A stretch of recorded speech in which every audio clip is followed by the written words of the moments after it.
நாளுக்காய் கர்த்தரை நன்றியோடு துதிக்கிறேன், ஸ்தோத்தரிக்கிறேன். இன்றைக்கு நம்ம பாவங்களை மன்னிக்கிறவர். நம்ம ஆண்டவரை தவிர வேறு யாரும் இந்த பாவங்களை மன்னிக்க முடியாது. ஏன்னா பாவத்தின் சம்பளம் மரணம். இந்த பாவம் என்ன செஞ்சாலும் அது மரணத்துக்கு கொண்டு போய் விடுறதை ஆண்டவர் மரணத்தின் மூலமாக நம்மளுடைய பாவங்களை சாபங்களை நம்மளுடைய சிலுவையின் மரணத்தினால நம்மளை ஜெயிச்சார். நம்மளை ஜெயிக்க வைக்காத அவர் ஜெயிச்சதுனால நாம் ஜெயிக்கிறோம். இந்த பாவத்தின் கூரெல்லாம் உடைச்சி நம்முடைய வாழ்க்கையில் இருக்கிற பாவங்களை நீக்கி நம்முடைய நோய்கள் எல்லாவற்றையும் சுமந்தாருன்னு சொல்லி தான் நம்ம படிக்கணும். அப்போ பாவங்களை மன்னிக்கிறதுக்கு அவருக்கு ஒருவருக்கு தான் அந்த அதிகாரம் இருக்குது. அப்படிங்கிற உலகத்தில் பூமியில் யாருக்கும் அந்த அதிகாரம் கொடுக்கப்படலைங்கிறத நாம் நல்லா தெரிஞ்சுக்கிட்டோம்னாக்கி நம்ம அந்த காரியத்தில் நம்ம இருக்காமல் இந்த பாவங்களை செய்யும் பொழுது நமக்கு அந்த ஆசைகள் வரும் பொழுதோ மற்ற ஆண்டவர் பிரியம் இல்லாத காரியங்கள் செய்யும் பொழுதோ ஆண்டோடைய வசனத்தின் மூலமாக ஆவியானவர் நம்மளோடு கூட பேசி நம்மளை அந்த இதிலேருந்து நடத்துவார். நம்மளை மீட்டெடுத்த தேவன் நம்மளை அந்த பாவங்களை செய்யாமல் இருக்கிறதுக்கு நமக்கு அந்த பாவங்களை மன்னிக்காரு. ஏன்னா பாவத்தை திருப்பி திருப்பி செஞ்சுட்டே இருக்கிறதுக்கு இல்லை, பாவங்களும் மன்னிச்சிட்டாருனாக்கி அப்புறம் அந்த பாவங்களை செய்யாமல் இருக்கிறதுக்கு நமக்கு உதவி செய்கிற ஆவியானவர் நம்மளோடு கூட இருக்காருங்கிறத தான் இன்றைக்கி நம்ம படிக்க போகிறோம். அது ஒரு கதை, ஒருத்தருடைய வாழ்க்கையில் நடந்ததை வச்சு ஆண்டவர் சொல்கிறத நம்ம தியானிச்சோம்னாக்கி அதன் மூலமாக நம்ம நிறைய கற்றுக்கலாம். நிறைய வேத வசனங்கள் நமக்கு நிறைய கற்றுத்தருது. அதில் ஒன்று ஒன்றா நம்ம படிக்கும்பொழுது நமக்கு ஆவிக்குரிய வாழ்க்கையில் இன்னும் அதிகமாக நம்ம நிறைஞ்சு வர முடியும். அதனால் இன்றைக்கி பாவங்களை மன்னிக்கிறவர் நம்ம ஆண்டவர் அப்படின்னு சொல்லி நம்ம தியானிக்கலாம். இந்த ஆண்டவர் இந்த வசனத்தின் மூலமாக நம்மளோட பேச ஜெயிப்போம். நல்ல தகப்பனே, நமக்கு நன்றி செலுத்துகிற சுவாமி.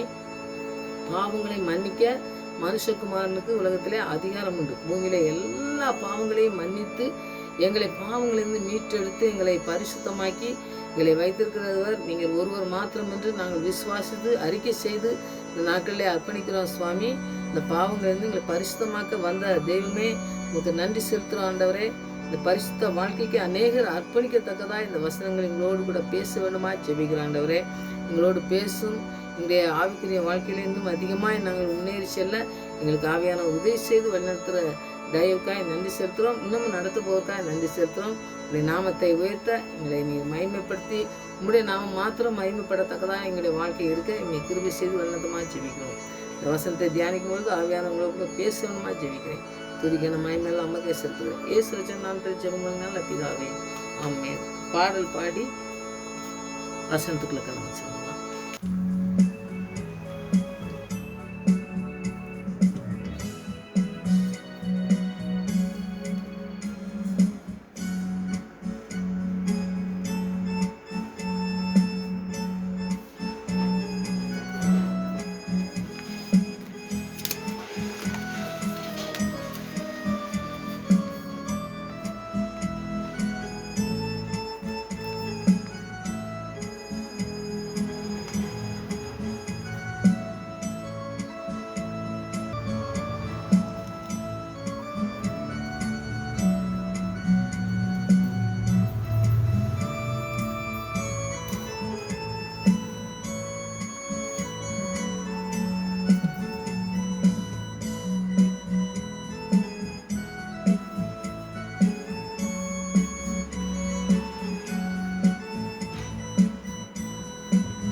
சிங்காசனம் விட்டிறங்கி நம் தாழ்வில் நம்மில் அன்பு கூண்டு. சிங்காசனம் விட்டிறங்கி நம் தாழ்வில் நம்மில் அன்பு கூண்டு. தூக்கினாரே சேற்றி நின்று உயர்த்தினாரே கண்மலை மீது. தூக்கினாரே சேற்றிலிருந்து உயர்த்தினாரே கண்மலை மீது. இயேசுவின் அன்பு அற்புதம் அற்புதமே. ஓ என் நேசரின் அன்பு என்றென்றும் மாறாததே. இயேசுவின் அன்பு அற்புதம் அற்புதமே. ஓ என் நேசரின் அன்பு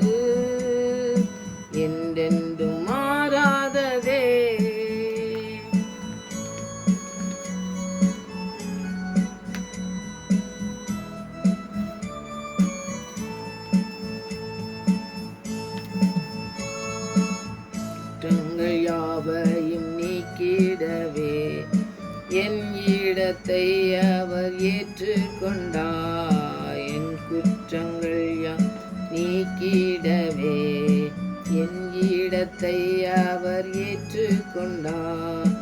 என் மீதங்கள் அவர் மன்னித்தாரே, என் நோயெல்லாம் குணமாக்கினாரே. என் மீதங்கள் அவர் மன்னித்தாரே, என் நோயெல்லாம் குணமாக்கினாரே. இயேசுவின் அன்பு அற்புதம் அற்புதமே. ஓ என் நேசரின் அன்பு என்றென்றும் மாறாததே.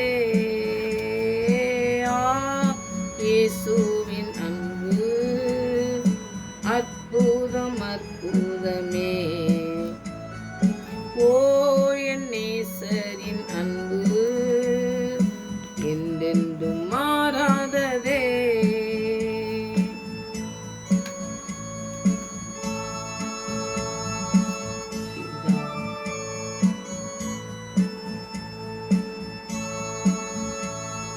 பிதாவோடு என்னை சேர்த்திட்டாரே, புத்திர சுவிகாரம் தந்திட்டாரே. பிதாவோடு என்னை சேர்த்திட்டாரே, புத்திர சுவிகாரம் தந்திட்டாரே. எனக்காகவே யாவையுமே செய்து முடித்திட்டார் சிலுவையிலே. எனக்காகவே யாவையுமே செய்து முடித்திட்டார் சிலுவையிலே. என் இயேசுவின் அன்பு அற்புதம் அற்புதமே. ஓ என் நேசரின் அன்பு என்றென்றும் மாறாததே. இயேசுவின் அன்பு அற்புதம் அற்புதமே. ஓ என் நேசரின் அன்பு என்றென்றும் மாறாததே.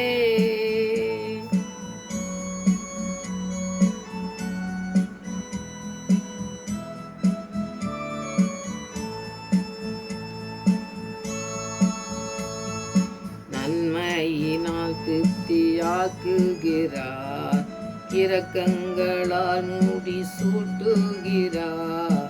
நன்மையினால் திருப்தியாக்குகிறார், இரக்கங்களால் மூடி சூட்டுகிறார். கழுகை போல புகழன் கொண்டு உயர பறந்திட செய்கின்றாரே. கழுகை போல புகழன் கொண்டு உயர பறந்திட செய்கின்றாரே. நேசரின் அன்பு அற்புதம் அற்புதமே. ஓ என் நேசரின் அன்பு என்றென்றும் மாறாததே. இயேசுவின் அன்பு அற்புதம் அற்புதமே. ஓ என் நேசரின் அன்பு என்றென்றும் மாறாததே.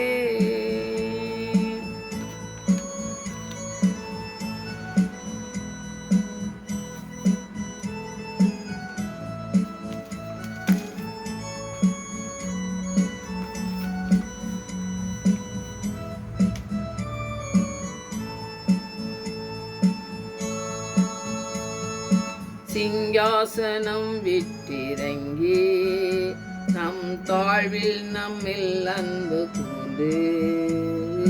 சிங்காசனம் விட்டிறங்கி நம் தாழ்வில் நம்மில் அன்பு கூர்ந்து.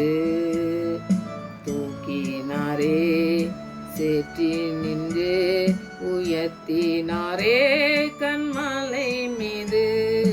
தூக்கினாரே சேற்றி நின்று உயர்த்தினாரே கன்மலை மீது.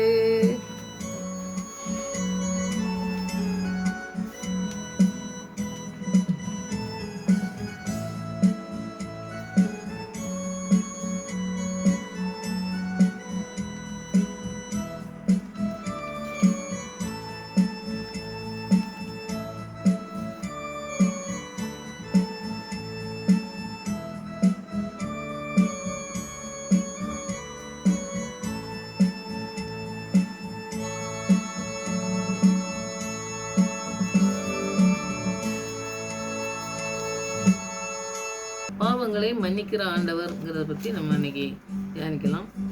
அதில் வந்து யோவான் 8வது அதிகாரத்தில் நீங்கள் படிச்சிங்கன்னா 1லேருந்து 11வது வசனம் வரைக்கும் நீங்கள் படித்து பார்த்தீங்கன்னாக்கி அந்த காரியங்கள் ஒரு ஸ்திரியை பற்றி இந்த வசனங்கள் வரும். அந்த வேலைப்பாரகரும் பரிசேயரும் இந்த விபச்சாரத்தில் கண்டுபிடிக்கப்பட்ட ஒரு பெண்ணை கொண்டு வந்திருக்கேன்னு சொல்லி அவங்க மோசே நியாயப்பிரமாணத்தின் மூலமாக கல்லெறிஞ்சு கொள்ளணும் அப்படிங்கிறதுக்காண்டி கொண்டு வரதை நம்ம அந்த இடத்துல நீங்கள் அந்த யோவானில் 8வது அதிகாரத்தில் 1லேருந்து 11 வரைக்கும் நீங்கள் படிங்க. அதில் தான் ஆண்டவர் சொல்கிற காரியங்கள் அதுக்கு பதில் கொடுக்கறது. 8லேருந்து 8வது அதிகாரத்தில் 3-4 ஆண்டவர் சொல்கிற பதில் பாருங்கள். ஆண்டவர் சோதிக்கிறதுக்கு தான் அவன் செய்கிறான். அவன் கேட்குறதே வந்து பார்த்தீங்கன்னாக்கி ஏதோ அவனுக்கு தெரியாமல் ஏதோ அவங்க தவறு செஞ்சதுனால அந்த பெண்ணை கூட்டு வந்து ஏதோ தண்டனைக்காக வேண்டி அவங்க கொடுக்கல. ஆண்டவர் என்ன சொல்ல போகிறாரு, இந்த பெண்ணை நம்ம இந்த பெண்ணை வந்து விபச்சாரத்தில் நம்ம கண்டுபிடிச்சிருக்கோம், அதை கொண்டு போய் நம்ம காட்டினோம்னாக்கி மோசேன் இந்தபடி அந்தபடி ஆண்டவர் வந்து தண்டனை கொடுக்காரா இல்லாட்டா அவளை மன்னிச்சு கொடுத்தாரா? அந்த குற்றம் கண்டுபிடிக்கிற ஒரு நோக்கத்தோட நம்ம நிறைய நம்ம வாழ்க்கையில் பார்த்தீங்கன்னாக்கி நம்முடைய வாழ்க்கையில் நம்ம ஏதோ ஒன்று செஞ்சுக்கிட்டு இருப்போம். ஒரு காரியங்கள் செய்யும் பொழுது நம்மகிட்ட வந்து தவறு கண்டுபிடிக்கணுங்கிற நோக்கத்தோடு நிறைய பேர் இருப்பாங்க. நம்ம வந்து நம்ம நடத்தையில் பார்க்கும்பொழுதோ நம்முடைய வாழ்க்கையில் நம்ம பார்க்கும்போது தெரியும். அப்போ நீ வந்து நம்ம நடந்துக்கிட்டு இருக்க பாதை வந்து சரியான பாதையாக தான் இருக்கும். ஆனால் அதில் குற்றம் கண்டுபிடிக்கணும் அப்படிங்கிற ஒரு நோக்கத்தோடு இருக்கிறவங்க நிறைய பேர் இருப்பாங்க பார்த்தீங்களா? அந்த மாதிரி நம்முடைய வாழ்க்கையில் இருக்கிற குற்றங்களை கண்டுபிடிக்கிற மாதிரி தான் ஆண்டவர்கிட்ட வந்து ஏதாவது அது என்னமாவது அவர் தப்பு பண்ணுறாரா, அவர் வந்து தவறே செய்ய மாட்டாருங்கிறது தெரிஞ்சாலும் கூட நம்ம வாழ்க்கையிலையும் பாருங்கள் நிறைய பேர் நம்ம பரிசுத்தமாக வாழ்றது தெரிஞ்சிருக்கும். ஆனாலும் இவங்க என்ன மாதிரி தவறு செய்கிறாங்களான்னு நம்மளை பார்ப்பாங்க பார்த்தீங்களா? அதே மாதிரி ஆண்டவரையும் பார்த்தீங்கன்னாக்கி ஆண்டவர் இதை ஏன் சொல்கிறாருனாக்கி நம்முடைய வாழ்க்கையில் நடக்கக்கூடிய காரியங்கள் தான் ஆண்டவர்கிட்ட போய் அவன் கேட்கான். ஆண்டவர்கிட்ட போய் சொல்லி நான் வந்து ஒரு பெண்ணை கூப்பிட்டு வந்திருக்கேன். இப்போ வந்து நம்ம உலக வாழ்க்கையில் வந்து நீங்கள் உங்களுக்கு நல்லா தெரியும், ஒரு பெண்ணையும் ஆணையும் ஆண்டவர் ஏன் உருவாக்கினார், அதுக்கு பிறகு தான் குழந்தைகள் பிறக்கிறது, அந்த காரியங்கள்லாம் நடக்கிறத நம்ம பார்ப்போம். அப்போ ஒரு மனுஷனால நடக்காது, ஒரு மனுஷியால் நடக்காது அப்படிங்கிறது வந்து உலகத்தில் எல்லாருக்குமே தெரிஞ்ச ஒரு காரியம்தான். அப்போது இவன் வந்து என்ன செய்கிறாங்கன்னா அந்த அறிவு கூட இல்லாமல் நிறைய படித்தவன் நிறைய வந்து வேத பாரகனாக்கி அவங்களுக்கு வந்து வேதத்தை பற்றி நல்லா படித்து நல்லா பண்ணவன் தான். ஆனால் வந்து ஆண்டவர் மேலே என்ன ஒரு குற்றத்தை கண்டுபிடிக்கணும் அப்படிங்கிற ஒரு நோக்கத்தோடு தான் இதை வந்து செய்கிறான் அப்படிங்கிறத நம்ம பார்க்கணும். அப்படி நம்முடைய வாழ்க்கையிலையும் பாருங்கள், இந்த ஆண்டவரை மாதிரி நம்ம இருக்கணும், ஆண்டவர் பிள்ளை மாதிரி நம்ம இருக்கணுங்கும் பொழுது நிறைய சோதனைகளை கொண்டு வரதுக்கு நிறைய பேர் அதுக்குன்னே வருவான். அப்போ நம்ம அதுக்கு எப்படி நிற்கணும் அப்படிங்கிறத நம்ம புரிஞ்சுக்கலாங்கிறத இந்த காரியங்கள்லேருந்து நம்ம புரிஞ்சுக்கலான்னு ஆண்டவர் கற்றுத்தராரு. அதை நம்ம வசனத்தை நம்ம தியானிக்கும் பொழுது தெரியும். அப்போ ஆண்டவர்கிட்ட கொண்டு வந்து விடும்பொழுது ஆண்டவர் வந்து என்ன செய்கிறாரு பாருங்க, ஆண்டவரை சோதிக்கிறதுக்காண்டி ஒரு பெண்ணை நம்ம கொண்டு வந்து நாங்கள் வந்து கையும் களவுமா நாங்கள் பிடிச்சோம் அப்படின்னு சொல்லி கொண்டு வந்து அந்த மனுஷன் அந்த இது கொண்டு வந்து கொடுத்தாங்க. அப்போ ஒரு மனுஷனையும் கூப்பிட்டு வந்துருக்கணும். அப்போ 2 பேர் தவறு பண்ணாங்கன்னா 2 பேரையும் கூப்பிட்டு வந்து 2 பேர் தவறு பண்ணாங்கன்னு சொல்லி ஆண்டவர்கிட்ட கொண்டு போய் விட்டோம்னா தான் சரியான வந்து அவர் வந்து இது தவறு, தவறு செஞ்சிருக்கா, இவனும் தவறு செஞ்சிருக்கான்னு சொல்லி தண்டனை கொடுக்கணும். ஆனால் இவன் என்ன செய்யறான்னா அந்த பெண்ணை மட்டும் கூட்டு வந்துருக்கான்னு அந்த ஆணை கூட்டு வரல. அப்போ ஆண்டவர் வந்து என்ன செய்யறாருன்னா அந்த ஆணையம் கூட்டு வரலன்னு சொல்லி இவன்ட்ட வாதம் பண்ணலை. நம்மளும் வந்து நம்முடைய வாழ்க்கையில் ஏதாவது இந்த மாதிரி பேசும்பொழுது நம்ம வாதம் பண்ணணும்னு அவசியமே கிடையாது. ஆண்டவருடைய வார்த்தை என்ன சொல்லிட்டு பாருங்க, ஆண்டவர் வந்து பேசாமல் இருக்காரு. பேசாமல் தரையில் எழுதினாருன்னு சொல்லி நீங்கள் வேத வசனத்தில் நீங்கள் படிக்கலாம். அது முக்கியமானதுங்க. ஆண்டவருடைய வசனம் யோவான் 8வது அதிகாரத்தில் 1லேருந்து 11 வரைக்கும் நீங்கள் அவ்வளவு ஃபுல்லாக படிங்க. படித்தா உங்களுக்கு தெரியும். அப்போ வந்து தரையில் ஏதோ எழுதுறது என்ன எழுதுறாருன்னு தெரியாமல் அவங்க வந்து என்ன செய்கிறான், என்ன நாங்கள் கூட்டி கொண்டு வந்து விட்டுருக்கோம், நீங்கள் ஒன்றும் தண்டனை கொடுக்க மாட்டேங்கன்னு ஓயாமல் சொன்னோம் அப்படின்னு சொல்லி நம்ம வசனத்தில் படிக்கலாம். அப்போ வந்து ஆண்டவர் என்ன சொல்கிறாருனாக்கி அவருக்கு சரியான ஒரு பதிலை கொடுக்கறத நம்ம பார்ப்போம். நம்முடைய வாழ்க்கையில் நம்மளை ஏதாவது நம்முடைய காரியங்களில் செய்யும் பொழுது அந்த பதிலை கொடுக்கணும் அப்படிங்கிறத நம்ம இந்த இடத்துல நீங்கள் நல்லா புரிஞ்சுக்கிட்டு நீங்கள் இந்த வசனத்தை தியானிச்சிங்கன்னா கண்டிப்பாக இந்த இடத்துல நமக்கு பெரிய காரியங்கள் நமக்கு ஆண்டவர் கற்று தந்திருக்காருன்னு சொல்லி நம்மளோட வாழ்க்கையில் நடைபெறும் காரியங்களில் நாம் மீண்டு வர்றதுக்கு நமக்கு உதவி செய்கிற வசனங்கள் தான். அப்போ ஆண்டவர் வந்து சொல்கிறாரு, நீ யார் முதல்ல இந்த தவறு செய்யாமல் இந்த பாவமே செய்யாமல் இருந்திருக்கான் பார்த்தீங்களா, ஒரு பாவமும் செய்யலை, நீ ஒருத்தருமே ஒரு நேரம் கூட நீ பாவமே செய்யலை அப்படிங்கும்போது இந்த பெண்ணை கூப்பிட்டு வந்திருக்க. ஆனால் நீ இருக்கிறவன் நிறைய பேர் வந்திருக்கீங்க, அத்தனை பேரில் யார் பாவம் செய்யாதவனோ அவன் வந்து முதல்ல கள்ளத்துக்கு எரிஞ்சு கொல்லுங்க, எரியலாம். அந்த மோசே கட்டளையே நான் வந்து மீறணும்னு சொல்லலை, நீ அதை செய். ஆனால் உன்கிட்ட பாவமே இல்லை அப்படின்னு சொல்லி சொன்னா நீ செய்யும். அப்போ நம்ம என்ன நினைக்கோம்னாக்கி, நம்ம அந்த வசனத்தை படிக்கும்போது ஆண்டவர் சொல்கிற வசனத்துக்கு உடனே என்ன செஞ்சுன்னா, மனசாட்சியில் குத்தப்பட்டவர்களாய் அவங்க அந்த பெண்ணை விட்டுட்டு போயிட்டாங்கன்னு சொல்லி நம்ம பார்ப்போம். அப்போ மனசாட்சி குத்தப்பட்டதுனாக்கி அவன் மனம் வந்து ஏன் என்ன செஞ்சுருக்கணும்னு யோசனை பண்ணி பார்க்கணும் நம்ம. அப்போ அவன் வந்து இந்த விபச்சாரத்தில் இந்த பெண்ணை கூட்டு வந்து ஆணை கூட்டு வர்றதுனால இதில் இருந்ததில் எவனோ ஒருத்தன் தான் இருந்திருக்கான். அப்போ இருந்ததுனால நம்ம எல்லாருமே நம்ம குற்றமாயிருவோமே அப்படின்னு சொல்லிட்டு அவன் பயந்து தான் ஓடுதான். அப்போ ஆண்டவருடைய வசனம் எப்படி ஆண்டவர் வந்து அதை எப்படி அதை சரியான பாதையில் கொண்டு போகிறாரு பாருங்க. அந்த வசனத்தின் மூலமாக அவனோட எப்படி இப்போ நீதி உள்ள நியாயாதிபதிங்கிறத நியாயத்தை வந்து அதில் நடத்துகிறாரு பாருங்க. அப்போ சொல்கிறாரு, நீ பாவம் செய்யாதவன் முதல்ல கல் எறி அப்படிங்கிறாரு. அப்போ அவன் பாவமே செய்யாதவன் அப்படிங்கிறத வந்து அவனுக்கு வந்து புரிஞ்சிச்சு. நம்ம பாவம் செஞ்சவன் நம்ம ஒன்றும் செய்ய முடியாது அப்படின்னு சொல்லிட்டு ஓடி போயிடலான்னு சொல்லி நம்ம பார்ப்போம். அப்போ ஆண்டவர் அங்கே வந்து எழுதிட்டு இருக்காரு. இப்போ இந்த பெண்ணு வந்து நடுசில் நிற்கான்னு சொல்லி நம்ம பார்ப்போம். ஏன்னா நடுசில் விட்டு கல் எதுக்கு தான் சுற்றி நிற்கான். ஆண்டவர் இங்கே எழுதிட்டு இருக்காரு. இப்போ வந்து உடனே பார்த்தோன்னே திரும்பி பார்க்காரு, இந்த பெண் மட்டும் நிற்கா. என்ன ஒருத்தரையும் காணலையே, என்னம்மா அப்படின்னா, யாருமே நியாயத்துக்கு ஆண்டவரே நீங்கள் சொன்னீங்க, எல்லாரும் போயிட்டாங்க, நீங்கள் மட்டும்தான் இருக்கீங்கன்னா, ஆண்டவர் மாத்திரம்தான் அவளை கல்லெறிஞ்சு கொள்ளதுக்கு தகுதியானவர். ஏன்னா பாவத்தை மன்னிக்கிறதுக்கு பாவம் செய்யாதவங்க தான் செய்ய முடியும். பாவம் செய்யாத ஒரு ஆண்டவர் நிற்காரு. அப்போ இருக்கும்போது அவர் சொல்றா, என்ன எனக்கு ஒருத்தர் நியாயத்துக்கு ஆண்டவர்னு சொல்லிட்டு இருக்கும்போது ஆண்டவர் என்ன சொல்கிற வசனத்தை பார்த்தீங்கன்னாக்கி, அந்த வசனத்தை நீங்கள் படிக்கலாம். ஆண்டவர் சொல்கிறாரு, நானும் உன்னை வந்து நியாயத்துக்கலை, இனி பாவம் செய்யாதே அப்படின்னு சொல்லி அனுப்புகிறார் ஆண்டவர். அப்போ பாவத்தை வந்து மன்னிக்கிறதுக்கு அவளை வந்து பாவத்திலேருந்து மன்னிப்பை கொடுத்து வீட்டுக்கு என்ன பரிசுத்தமான ஒரு பிள்ளையாக தான் அனுப்புகிறாரு. ஏன்னா இவங்க யாருமே நியாயத்துக்காதனால இவங்களும் பரிசுத்தம் இல்லாதவன் தான். இந்த மனுஷி இந்த பெண் வந்தாங்களே அவங்களும் வந்து ஒரு பாவ வாழ்க்கையில் வாழ்ந்தவங்க. ஆனால் ஆண்டவர் என்ன செய்கிறாருன்னா, பாவத்திலேருந்து மீட்டெடுக்க வந்த நான் உன்னை மீட்டெடுத்து உன்னை வந்து நான் பாவத்திலேருந்து நான் மன்னிக்கேன். இவங்கெல்லாம் மன்னிச்சுட்டு போனது அது ஒன்றுமே இல்லை, அவன் பாவம் செஞ்சான்ட்டு போனான். ஆனால் நான் பாவம் இல்லாதவர், உன்னுடைய பாவத்தை நான் சுமந்ததுனால உன்னுடைய பாவமே நீ சுமக்க முடியாது, நீ வந்து அதை செய்ய முடியாது. நீ இதை செய்யாமல் உன் பாவத்தை நான் மன்னிச்சிட்டேன், இனி பாவம் செய்யாதே. அந்த வார்த்தை ஆண்டவர் சொல்கிறத நம்ம பார்க்கணும். இனி பாவம் செய்யாதே, நீ போ அப்படிங்காரு. உன் பாவம் மன்னிச்சிட்டேன், இனிமே செய்யக்கூடாது. அப்போது ஒரு சிலர் வந்து சொல்லுவாங்க, பாவத்தை நான் பாவம்லாம் மன்னிக்கப்பட்டு என் பாவம் மன்னிக்கப்பட்டு நான் பரிசுத்தமாயிட்டேன் அப்படிலாம் சொல்லிட்டு திருப்பி வந்து ஏதோ ஒரு பாவம் செய்கிறாங்க, திருப்பி செஞ்சோம்னாக்கி மன்னிச்சிருவார் அப்படின்னு சொல்லி அந்த செய்கிற காரியங்கள் வந்து தவறான காரியம். அப்படி ஆண்டவர் சொல்லவே செய்யலை. பாவத்தை மன்னிச்சிட்டாருன்னா திருப்பி வந்து அந்த பாவத்தை செய்யாமல் இருக்கிறதுக்கு ஆண்டவர் உதவி செய்கிறதுக்கு தான் இந்த பாவத்தை மன்னிக்காருங்கிறத நம்ம முழுமையாக தெரிஞ்சுக்கணும். மனுஷ குலத்தை எல்லாத்தையும் மீட்பதற்காக நோக்கத்தோடு தான் அவர் பலியாகி அவர் பாவமில்லாத வாழ்க்கை வாழ்ந்து நமக்கு நம்முடைய பாவத்தை எல்லாம் சுமந்து நமக்கு மன்னிப்பை அந்த மனம் திரும்புத வாழ்க்கையை வாழறதுக்கு நமக்கு அழைக்காரு. இந்த பாவம் மன்னிப்பை மாத்திரம் பெற்றுக்கொள்றதுக்கு மாத்திரம் இல்லை, பாவம் செய்யாமல் வாழ்கிறதுக்கு ஆண்டவருடைய ஆவியானவர் நமக்கு உதவி செய்கிறதுக்காக அழைக்கப்பட்ட அழைப்பாக இருக்கணும். இந்த பெண்ணை படிக்கும்பொழுது நமக்கு அதுதான் யோசனை வருது. இனி பாவம் செய்யாதே, நான் உன்னை மன்னிச்சிட்டேன் அப்படின்னு சொல்லிட்டாருனாக்கி இன்னும் அந்த அம்மா போய் இந்த பாவத்தை செஞ்சுருக்க மாட்டாங்க அப்படிங்கிறத நிச்சயம் வந்து நமக்கு இருக்குது. இந்த வசனத்தில் அவர் ஆண்டவர் சொல்கிறது அதுதான் நமக்கு தெரியுது. அதனால் பாவத்தை மன்னிக்கணும். பாவம் மன்னிக்கப்பட்டது மாத்திரம் இல்லை, திருப்பி பாவம் செய்யாமல் இருக்கிறதுக்கு ஆவியானவர் நமக்கு உதவி செய்கிற அந்த ஆவியானவர் நம்மளை நடத்துறதுக்கு நாம் வந்து அதுக்கு அர்ப்பணித்து நம்ம ஜெபிக்கிற பிள்ளைங்களாக இருக்கணும். இந்த பாவத்தை திரும்பி செய்கிறதுக்கு வாய்ப்புகள் இருக்குது. ஏன்னா பாவம் மன்னிக்கப்பட்டுட்டு போயிட்டு திருப்பி பாவத்தை செய்கிறவங்க நிறைய பேர் இருக்காங்க. அந்த மாதிரி பாவத்தை செய்யாமல் இருக்கிறதுக்கு ஆண்டவருடைய உதவியை நாடி இந்த நாட்களில் நம்ம இந்த பெண்ணை எப்படி மன்னிச்சு விட்டாங்களோ அதே மாதிரி நம்முடைய பாவங்களை மன்னிக்கணும். நம்ம பாவத்தினால நிறைய நோய்கள் வருது, பிரச்சனைகள் வருது, நிறைய சோதனைகள் அதெல்லாம் வரதெல்லாம் பாவத்தினால்தான். அந்த பாவத்தை மன்னிக்கிறதுக்கு நம்ம ஆண்டவர் பூமியில் அவருக்கு தான் அதிகாரம் இருக்குது. அந்த அதிகாரம் படைத்தவருக்கு நம்ம அர்ப்பணித்து ஜெபிக்கிற பிள்ளைங்களாக நம்ம இருந்து அந்த அதிகாரத்தை நம்ம பெற்றுக்கொள்ளணும்.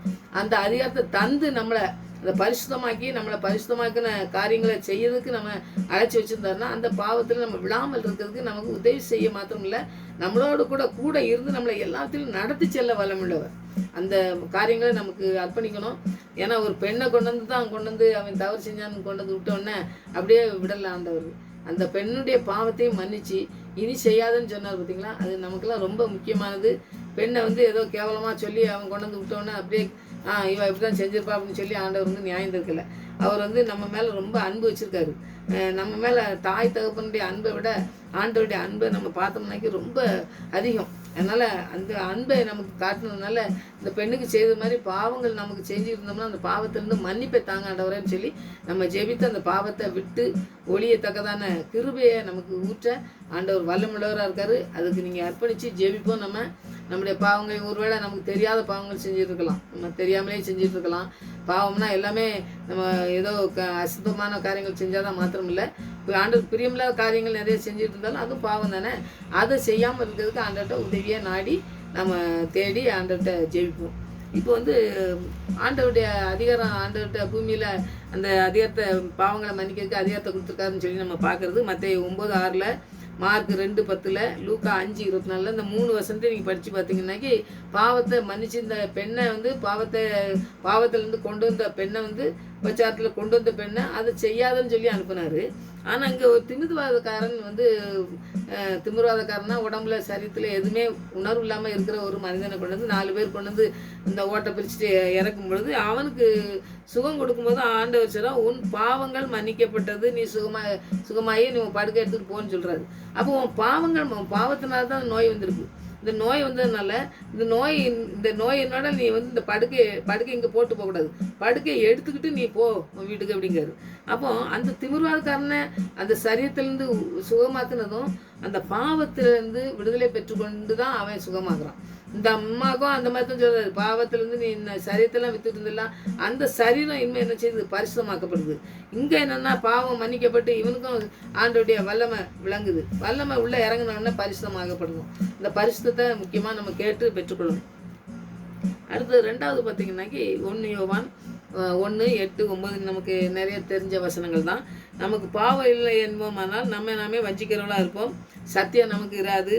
நம்முடைய பாவங்களெல்லாம் அறிக்கையிட்டால் நம்முடைய பாவங்களெல்லாம் மன்னித்து எல்லா அநியாயங்களையும் நீக்கி நம்ம சுத்திகரித்து நம்மளை உண்மையும் நீதியும் உள்ளவராக இருக்கார். நம்ம சுத்திகரித்து நீதி உள்ளவராக நம்மளை சுத்திகரிக்கிறதுக்கு நம்ம பாவ அழுக்கில் கடந்து ஒரு பிரியமில்லாத காரியங்கள், ஆண்டவருக்கு பிரியமில்லாத காரியங்கள் செஞ்சுட்டு இருக்கும்போது ஆண்டவர் சுத்திகரிக்கிறவராக இருக்கார்.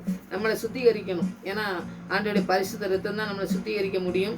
நம்மளுடைய பாவங்களை எல்லாம் சுமந்தவர் அவர் தான். அதனால் பாவங்களை பாவங்கள் நம்மளை அறிக்கையிடும். நம்ம பாவங்கள் செய்திருந்தோம்னா ஏதாவது தெரியாத பாவங்கள் இருக்குமானால் அதை அறிக்கையிட்டு ஆண்டவர் என்னை நீக்கி என்னை மன்னிச்சு என்னை அதிலிருந்து சுத்திகரிக்க நீங்கள் உண்மையுள்ளவராக இருக்கீங்க, எனக்கு அதை செய்யுங்க ஆண்டவரேன்னு சொல்லி நம்ம செய்யணும். அதை மன்னிக்கப்பட்டு அது ஆண்டவரோட கூட ஒப்புரவாகுதல், அதில் வாழ்க்கை ஆண்டவருக்கு பரிசுத்தமான வாழ்க்கை வாழ்வதற்கு வல்லமையாய் அர்ப்பணிக்கிறது. இந்த ரெண்டுமே ஆண்டவருடைய வல்லமையினால் தான் நமக்கு பெற முடியும். நம்ம பாவத்தில் வாழ்ந்துக்கிட்டு இந்த ஆசீர்வாதத்தை சுதந்திரிக்க முடியாது. அதனால் பாவம் மன்னிக்கப்பட்டு ஆண்டவரோட ஒப்புரவாகுதல், அதாவது நான் அந்த பெண்ணை சொன்னாங்களா, நீ இனிமேல் பாவம் செய்யாதுன்னு சொல்லி, அந்த மாதிரி நம்முடைய வாழ்க்கை மாற்றப்பட ஆண்டவர்கிட்ட ஒப்புரவாகணும். அடுத்தது பரிசுத்த வாழ்க்கையை வாழ்றதுக்கு அவர் நம்மளுக்கு வல்லமையை தந்து நம்மளை நடத்துறதுக்கு அவருடைய வல்லமை நம்மளோட கூட இருக்க பரிசுத்த ஆவியானவர் நமக்கு அர்ப்பணித்து நம்ம ஜெபிக்கணும்.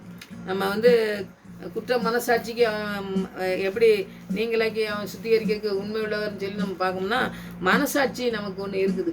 நம்ம ஆண்டவருக்கு பிரியமில்லாத காரியங்கள் செய்கிறோம்னா நமக்குள்ளே ஒரு பயம் வரும். பரிசுத்தம் இருந்ததுன்னா, ஐயோ ஆண்டவருக்கு பிரியமில்லாத நம்ம செய்கிறோம், நமக்கு ஆண்டவர் நம்மளை சுத்திகரிச்சிருக்காரு, நம்ம இந்த பாவத்தை செய்யக்கூடாதுன்னு சொல்லி அந்த வாழ்க்கையை வாழ்றதுக்கு ஆண்டவருடைய பரிசுத்த ஆவியானவர் நமக்கு வேணும். அதை நம்ம பெற்றுக்கொள்றதுக்கு ஒவ்வொரு நாளும் ஜெபிக்கணும். நான் எப்பவும் சொல்கிறது தான், பரிசுத்த ஆவி இல்லாமல் நம்ம பரிசுத்தமாக வாழ முடியாது. அவருடைய உதவியை நாடி தேடி நம்ம அர்ப்பணித்து ஜெபிக்கணும், அவர்கிட்ட ஒப்பு கொடுக்கணும். பாவமே நான் செய்யலைன்னு சொல்லி யாரும் சொல்லவே முடியாது. அதனால தான் அவங்கெல்லாம் எவ்வளோ பிரச்சனையில் ஆண்டோட உணர்ந்து சோதனைக்கு கொண்டு வந்தாலும் அவனுக்குள்ளே தெரிஞ்சிருக்கு நம்ம பாவத்தை நம்ம செஞ்சுருக்கோம், அதனால நம்ம இதுக்கு கல்லெறியக்கூடாதுன்னு சொல்லிட்டு ஓடி போனோம் பார்த்தீங்களா. அந்த மாதிரி நம்முடைய பாவங்களையும் அறிக்கை செய்யணும். அறிக்கை செய்து விட்டு ஆண்டவரே நீங்கள் உதவி செய்யுங்க, அந்த பாவத்தை செய்யாமல் இருக்கிறதுக்கு எனக்கு உதவி செய்யுங்கன்னு சொல்லி நம்ம ஜெபிக்கிற பிள்ளைங்களாக இருந்தோம்னா ஆண்டவர் பெரிய காரியங்களை நம்முடைய வாழ்க்கையில் செய்து இந்த பாவ சிற்றின்பங்கள் நிறைய இந்த நாட்கள்லாம் பாவம் செய்கிறதுக்கு எதுவுமே நம்ம வேறு பெருசாக போய் படிச்சுட்டு வர வேண்டிய அவசியமே கிடையாது. நம்ம நடந்து போனாலே அங்கேயே பாவம் தான் இருக்குது. அப்போ அந்த பாவத்தில் நம்ம நடந்து போகும்பொழுது, நம்ம உட்காரும் பொழுது, நம்ம படுக்கும் பொழுது, அப்போ நம்ம சங்கீதம் ஒன்று தான் நம்ம படிக்கணும். நீ உட்காரும் பொழுது எப்பவுமே தியானமாக இருன்னு சொல்கிறாரு. இப்போ இரவும் பகலும் தியானமாக இருக்கிற மனுஷன் சொல்கிறாரு. வேத வசனம் எப்பவும் இருக்கணும், உட்காரக்கூடாத இடத்துல உட்கார, பேசக்கூடாதுலாம் இருக்குது பார்த்தீங்களா. அந்த மாதிரி ஆண்டவர் வசனத்தை தான் நம்ம தியானிக்கணும். அப்போ அந்த இடத்துல இருக்கும் பொழுது ஆண்டவர் நம்மளை வழிநடத்த வல்லமுள்ளவராக இருக்கார். நம்மளை சுத்திகரித்து நம்மளை பாவங்களை நீக்கி நம்மளை பரிசுத்தமான வாழ்க்கைக்கு அழைத்த தேவனுக்கு நம்ம பிரியமான காரியங்களை செய்ய நம்ம ஒப்பு கொடுப்போம். 3வது நீதிமொழிகள் 28வது அதிகாரத்தில் 13வது வசனத்தில் பார்த்தோம்னாக்கி, தன் பாவங்களை மறைக்கிறவன் வாழ்வடைய மாட்டான், அவரை அறிக்கை செய்து விட்டு விடுகிறவனோ இரக்கம் வருவான். பாவங்களை மறைக்கிறவன், பாவங்களை நிறைய பேர் மறைச்சிடுறாங்க பார்த்தீங்களா. ஒரு மனுஷியோ பாவத்தை ஒத்துக்கொள்ளாமல் அறிக்கை செய்யாமல் விட்டு விடுறதுக்கு மனம் இல்லாமல் அவங்களெல்லாம் மறைச்சிட்டு என்ன செய்கிறாங்கன்னா, நம்ம ஒன்றும் பாவமே செய்யலை, நம்ம என்ன செஞ்சோம் அப்படின்னு சொல்லிட்டு அவங்களுக்குள்ளே அவங்க தீர்மானம் பண்ணிக்கிட்டாங்க. பாவங்களை அறிக்கை செய்யாதபடி விட்டுறாங்க. அப்படி அறிக்கை செய்யாமல் விட்டு விடுறவனுக்கு வேற மறைக்கிறவன் அதிகமாக அவனை அறிக்கை செய்து விட்டுட்டோம்னாக்கே அந்த அறிக்கையை விட்டு விடும்போது ஆண்டவர் உதவி செய்யறதுக்கு வல்லமுள்ள தேவனாக இருக்காரு. ஆனால் அறிக்கை செய்யாமல் அதிலே நம்ம இன்னும் அதை பாவம் செய்கிறது என்ன இது பெருசா அப்படின்னு சொல்லிட்டு அதை செய்கிறாங்க பார்த்தீங்களா. அவங்க பாருங்கள், பாவங்களை மறைக்கிறவன் வாழ்வடைய மாட்டான், வாழ்வே அடைய முடியாது. வாழ்வு எப்படி வாழ்க்கை வரும் அப்படின்னு சொல்லி நம்ம தியானிக்கவே முடியாதுங்கிறத நீதிமொழிகளில் எழுதியிருக்காரு. ஆனால் அவளை அறிக்கை செய்து விட்டு விடுகிறவன் இரக்கம் வருவான். அவங்களை அறிக்கை செய்துன்னா, நான் ஏதாவது செஞ்சிருந்தோம்னா, தெரிஞ்சோ தெரியாமலோ செஞ்சிருந்தோம்னா, ஆண்டவரே எங்களுக்கு மன்னிங்கன்னு சொல்லி ஆண்டவருடைய வசனத்தை பிடிச்சி நம்ம ஜெபிக்கும் பொழுது ஆண்டவர் நமக்கு உதவி செய்ய வல்லமுள்ளவராக இருக்கார். அதான் மனுஷமாகவே ஒத்துக்கொண்டு அறிக்கையிட்டு விட்டு விட்டோம்னாக்கி அவன் நிறைய பேர் பார்த்திங்கன்னா அதை மறைக்கத்தான் விரும்புகிறாங்க. மறைச்சி நம்ம பாவத்தை எடுத்துக்கு நம்ம அறிக்கை செஞ்சுட்டு மூத்த ஆண்டவர்கிட்ட சொல்லிட்டு மற்றவங்கள்ட்ட சொல்லிட்டு நம்ம ஏன் சொல்லணும் அப்படின்னு சொல்லி நினைக்காங்க. ஆனால் பாவத்தை விட்டு விடனாலே ஆண்டவர்கிட்ட அறிக்கை செய்யணும். ஒரு மனுஷங்கிட்ட போய் சொல்லி நமக்கு அறிக்கை செஞ்சதுனால தான் நமக்கு பாவ மன்னிப்பு கிடைக்காது. பாவ மன்னிப்பு ஆவிக்குரிய வாழ்க்கையில் ஆண்டோடைய பாதத்தில் நம்ம அறிக்கையிட்டு ஆவிக்குரிய வாழ்வில் முன்னேறணும்னாக்கி ஆண்டோடைய பாதத்தில் உண்மையாக இருந்து மனம் திரும்புதலோட ஆண்டவருடைய வசனத்துக்கு கீழ்ப்பிடிஞ்சு அவருடைய மன்னிப்பு அவருடைய கிருபை எல்லாம் தர வல்லமுள்ளவர்னு சொல்லி நம்ம விசுவாசித்து ஜெபிக்கும் பொழுது ஆண்டவர் நமக்கு தர வல்லமுள்ள தேவனாக இருக்கார். அதனால் பாவங்களை மறைக்கிறவன் வாழ்வடைய மாட்டான், அவைகளை அறிக்கை செய்து விட்டு விடுகிறவனோ இரக்கம் பெறுவான். ஆண்டவர்கிட்ட இரக்கத்தை பெறணும்னாக்கி நம்முடைய பாவங்களை திருப்பி செய்யாமல் இருக்கிறதுக்கு அவருடைய இரக்கம் நமக்கு தேவை. அவர் மன்னிக்கிறதுக்கு வல்லமை உள்ள தேவன். அவர் வல்லமை கிருபை அவரை மன்னிப்பு எல்லாமே தயவுபெறுத்தவர். அதனால் நாம் அறிக்கை செய்துட்டு அடுத்தது நம்ம மறுபடி செய்யாமல் இருக்கிறதுக்கு ஆண்டோடைய வசனத்தை நம்ம தியானித்து ஆண்டோடைய உதவியை நாடி தேடி ஒவ்வொரு நாளும் நம்ம அர்ப்பணித்து ஜெபிப்போம். ஆண்டவர் பெரிய காரியங்கள் நம்மளோட வாழ்க்கையில் செய்வார். பாவங்கள் இருக்குமானால் பாவத்தினாலே நிறைய காரியங்கள் நடக்குது. இந்த பாவம் இல்லாதபடி பரிசுத்தமாய் வாழ்கிறதுக்கு நீங்கள் பரிசுத்த ஆவியை பெற்றுக்கொண்டு ஆண்டோடைய வசனத்துக்கு கீழ்ப்படிஞ்சு நாம் நடப்போம். நம்முடைய நோய்களை தருகிற பிசாசானவன் எத்தனையோ பிரச்சனைகளை கொண்டு வர எல்லா விதமான காரியங்களிலிருந்தும் நம்மளை தூக்கி எடுக்க வல்லமை உள்ளவர். அவர் நம்முடைய வாக்கு கொடுத்தவர், உண்மை உள்ளவர், நம்மளை அழைத்தவர் உண்மை உள்ளவர். ஒரு நாள் நம்மளை கைவிடவே மாட்டார். என்னுடைய வாழ்க்கையில் நான் நிறைய அனுபவப்பட்டதுனால ஆண்டுட்டு பெற்றுக்கொண்டதுனால ஈசாக்கை போல ஆண்டவரே ஈசாக்கு பலியிடத்துக்கு கொண்டு போகிறாரே ஆபிரகாம்னு சொல்லி நம்ம யோசிக்கும். ஆனால் நம்முடைய வாழ்க்கையில் அந்த காரியம் நடக்கும் பொழுது ஆண்டவர் எப்படி பெரிய காரியங்கள் செஞ்சுருக்காரு. ஆபிரகாமுக்கு மாத்திரமில்லை நமக்கும் செய்ய வல்லமுள்ளவர்னு சொல்லி நம்முடைய வாழ்க்கையில் அது நடக்கும்போது நம்ம உறுதியாக பற்றி பிடித்து கொண்டு இன்னும் விசுவாசத்தில் பலப்படவும், இன்னும் ஆண்டவருடைய பாவ மன்னிப்பை பெற்றுக்கொள்ளவும், ஆவியானவரை இன்னும் அதிகமாக நிறைக்கப்பட்டு வாழவும், அநேக பிள்ளைகளை ஆண்டவருடைய ராஜ்யத்துக்கு ஆண்டவருடைய வல்லமையை பெற்றுக்கொள்வதற்கு, ஆண்டவருடைய இரக்கத்தை பெற்றுக்கொள்வதற்கு, இந்த பாவம் மன்னிப்பை பெற்றுக்கொள்வதற்கு ஆண்டவர் அநேக பிள்ளைகளை எழுப்புவதற்காக நம்மளை பயன்படுத்தணுன்ட்டு நம்ம அர்ப்பணிப்போம். நம்முடைய பிள்ளைகளை அர்ப்பணிப்போம். அற்புதமாக ஆண்டவர் நடத்துவதை நம்ம பார்க்க முடியும். இந்த லெந்து காலங்களிலே ஆண்டவருடைய கிருபையை ஆண்டவருடைய இரக்கத்தை பெற்றுக்கொண்டு அவருடைய பரிசுத்த இரத்தத்தினால் கழுவப்பட்ட பிள்ளைங்களாக நம்ம வாழ ஆண்டவர் உதவி செய்ய இந்த நாட்களிலே மன்றாடுவோம். ஆண்டவருடைய கரத்திலே அர்ப்பணிப்போம். அவர் அற்புதமாக நம்ம நடத்துவதை கண்டு ஆண்டவரை துதிப்போம். இன்னும் நன்மைகளை செய்வார், இன்னும் உதவி செய்வார், நம்மளை கரை சேர்க்க வல்லமை உள்ளவர். மனிதனை நம்புவது பார்க்கலாம் ஆண்டவருடைய வசனத்திலே நம்ம உறுதியாய் பற்றி பிடித்து கொண்டு ஜெயிப்போம். அந்த பெரிய காரியங்களை நம்முடைய வாழ்க்கையில செய்வார். ஆமென். ஜெயிப்போம். தேவா நான் ஏதினால் விசேஷித்தவன், ராஜா நான் அதை தினம் யோசிப்பவன். தேவா நான் ஏதினால் விசேஷித்தவள், ராஜா நான் அதை தினம் யோசிப்பவள். ஏதினால் அது ஏதினால் நீ என்னோடு இருப்பதினா, ஏதினால் இது ஏதினால் நீ என்னோடு வருவதினால்.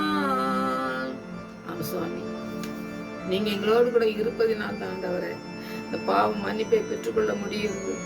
எங்களுக்கு உதவி செய்கிற தேவன் எங்களோடு கூட இருக்கிறபடியால் எத்தனை போராட்டங்களிலே சத்துரு கொண்டு விட்டாலும் எங்களை மீட்டெடுக்க வல்லமுள்ள கரம் எங்களோடு கூட இருந்து எங்களை நடத்தி வந்த கரத்துக்காய் நன்றி ஆண்டவரே. என் பிள்ளைகளுக்கு செய்கிற நன்மைகளுக்காய் நன்றி செலுத்துகிற ஆண்டவரே. ஒவ்வொரு பிள்ளைகளும் அர்ப்பணிக்கட்டும் ஆண்டவரே. ஆவியானவரை பெற்றுக்கொள்ளட்டும். இந்த பாவம் மன்னிப்பை பெற்றுக்கொள்ளட்டும். விலையேறப்பட்ட இரத்தத்தை சிந்தி எங்களுடைய பாவங்களை எல்லாம் நீக்க வந்த தெய்வம் நீங்கள் என்பதை ஆண்டவரை அறிக்கை செய்து ஒவ்வொரு பிள்ளைகளும் ஆண்டவரே அந்த இரக்கத்தை பெற்றுக்கொள்ளட்டும் ஆண்டவரே. பாவத்தை செய்யாதபடி பரிசுத்தமாய் வாழ்கிற ஒரு திரள் கூட்டம் எழும்ப எங்களை நீ பலப்படுத்த வேண்டுமா செபிக்கிற ஆண்டவரே. உங்களுடைய வல்லமை விளங்க வேண்டுமா செபிக்கிற ஆண்டவரே. நீ பாவம் செய்யாதே என்று சொன்னீங்களே ஆண்டவரே. பாவம் செய்யாத ஒரு இருதயத்தை எங்களுக்கு பரிசுத்த இருதயத்தை தாங்க சுவாமி. உங்களிடத்திலிருந்து தான் நாங்கள் பெற்றுக்கொள்ள முடியும் என்று விசுவாசிக்கிறோம் ஆண்டவரே. திமிர்வாதக்காரனை நோக்கி ஆண்டவரே, நீ பாவம் செய்த உன் பாவம் எல்லாம் மன்னிக்கப்பட்டது என்று சொல்லி எழுப்பி விட்டீங்களே. உன் படுக்கையை எடுத்துக்கொண்டு போ என்று சொன்னீங்களே ஆண்டவரே. நாங்கள் எந்த இடத்துல ஆண்டவரே படுக்கையை போட்டுக்கொண்டு இந்த பாவ சிற்றின்பத்திலே விழுந்து கிடக்கிறோமோ அந்த இடத்துல எல்லாம் ஆண்டவரே எங்களை தூக்கி எழுப்பி ஆண்டவரே படுக்கை எடுத்துக்கொண்டு போ என்று சொல்லி அந்த இடத்துல இன்னமும் விழாதபடி எங்களை நிமிர்ந்து நிற்க செய்ய வேண்டுமா செபிக்கிற ஆண்டவரே. அவன் திரும்பவும் ஆண்டவரை வராதபடி அவனை ஆண்டவரை படுக்கை எடுத்துக்கொண்டு போக சொன்னீரே. அதுபோல எங்களுடைய வாழ்க்கையிலும் ஆண்டவரை இங்கே செய்து வழிநடத்த வேண்டுமா செபிக்கிற ஆண்டவரே. உங்களுடைய வல்லமை விளங்க வேண்டுமா செபிக்கிற ஆண்டவரே. பாவங்களை மறைக்கிறவன் வாழ்வடைய மாட்டான், அவைகளை அறிக்கை எழுதுவனோ விரக்கம் பெறுவான் என்று சொன்ன அந்த இரக்கத்தை நாங்கள் பெற்றுக்கொள்ளத்தக்கதாய் கிருபை செய்யுங்க ஆண்டவரே. பாவங்களை நாங்கள் மறைக்காதபடி உமக்கு பிரியமில்லாத காரியங்களை செய்யும் பொழுது ஆண்டவரை மறைக்காதபடி ஆண்டவரே எங்களை மன்னியும். இதை செய்யாமல் இருக்க எங்களுக்கு உதவி செய்கிற ஆவியானவரே எங்களுக்கு உதவி செய்யும் என்று நாங்கள் அர்ப்பணித்து ஜெபிக்கும் பொழுது எங்களை அற்புதமாய் நடத்தி செல்ல வேண்டுமா ஜெபிக்கிற ஆண்டவரை. கேட்கிற பிள்ளைகளையும் அப்படியே பரிசுத்த கூட்டங்களாய் எழுப்புபவருக்காக நன்றியோடு துதிக்கிற ஸ்தோத்தரிக்கிறோம் ஆண்டவரே. தகப்பனே, உங்களுக்கு பிரியமில்லாத காரியங்கள் நாங்கள் செய்வோம் என்றால் அதுவே பாவம் என்று நாங்கள் வேதத்தில் வாசிக்கிறோமே. அந்த பாவங்களை நாங்கள் மன்னித்து திரும்பி செய்யாதபடி ஆண்டவரே நாங்கள் மனம் திரும்புதலை பெற்றுக்கொண்டு ஆண்டவரே உங்களுடைய மன்னிப்பை பெற்றுக்கொண்டு வாழ எங்களுடைய ஆண்டவரே ஆவி ஆத்மா சரீரம் முழுவதையும் அர்ப்பணிக்கிற சுவாமி. நீங்க அற்புதமாய் நடச்சலுமா ஜெபிக்கிறேன். தேவாலயம்ல கருத்துல அர்ப்பணிக்கிற சுவாமி. கேட்கிற பிள்ளைகளுக்கு அப்படியே நீ நடச்சலுமா ஜெபிக்கிறோம். உங்களுடைய பரிசுத்த ரத்தத்தால் எங்களை மூடி மறைத்து நாள் வரை போக்கில் வரத்திலும் கூட இருந்து எங்களை வழி நடத்தினீரே. எல்லாவற்றிலும் நடத்துகிற தயவுக்காக நன்றி. இன்னமும் நடத்தவர்கள் தயவுக்காக நன்றி செலுத்துறோம் ஆண்டவரே. உங்களுடைய நாமத்தை மகிமைப்படுத்த எங்களுடைய வாழ்க்கை வாழ எங்களுடைய வாழ்க்கையை நீ திருப்ப நோக்கி பார்க்கிறோம் சுவாமி. நீங்களே எல்லாவற்றையும் செய்து முடிக்க வேண்டுமா ஜெபிக்கிறேன். கர்த்தர் பெரிய காரியங்களை செய்து வழிநடத்த போக்காக நன்றி செலுத்துறோம். பிள்ளைகளை ஒவ்வொரு பிள்ளைகளையும் மூடி மறைத்துக் கொள்ளுங்க. போக்கில் வரத்திலும் கூட இருங்க சுவாமி. எல்லா தேவைகளையும் சந்திங்க சுவாமி. தேவையில்லாத காரியங்கள் ஆண்டவரை சிந்தனைகளை வராதபடி தேவையான காரியங்களை சிந்திக்க ஆண்டவரை ஞானத்தினால் நிறைத்து வழிநடத்த வேண்டுமா ஜெபிக்கிறேன்.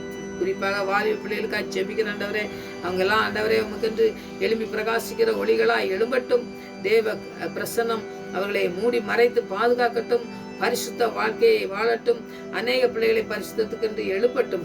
அப்படி எழுப்பி ஆண்டவரே ஆண்டவரே உங்களுடைய நாமத்தை மகிமைப்படுத்துவதை எங்களுடைய கண்கள் கண்டு என்னை போல ஜெபிக்கிற அநேக தாய்கள் உண்டு.